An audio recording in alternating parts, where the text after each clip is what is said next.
Magandang araw sa ating lahat. Ako po ay narito sa inyong harapan upang pag-usapan ng isang mahalagang paksa, ang papel ng kabataan sa pagbabago ng lipunan. Sa gitna ng mga suliraning kinakarap nating bansa, madalas natin marinig ang katagang ang kabataan ng pag-asa ng bayan. Ngunit sa makabagong panahon, ito ba ay nanatiling totoo? Sa talumpating ito, atin pong sa atin kung paano nga ba nagiging susi ang kabataan sa pagkamit ng pagbabago. Ang kabataan ay may taglay na lakas, talino at makabagong idea. Bawat henerasyon, sila nagsisilbing tinig ng bagong pag-asa.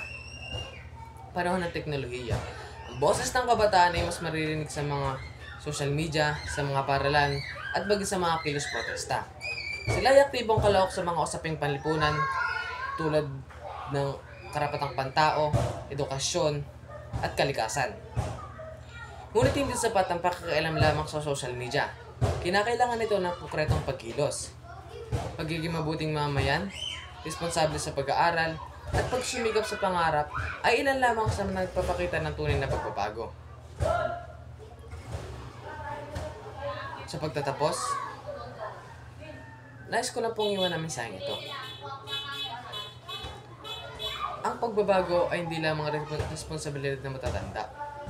Ito ay isang kolektibong tungkulin. Bilang kabataan, simulan natin sa ating sarili ang pagbabago. Sa simpleng paggawa ng tama, pagtulong sa kapwa, at pagiging mulat sa tunay na kalagayan ng ating bansa. Tayo ang pag-asa ng bayan. Simulan natin ang ating pagbabago.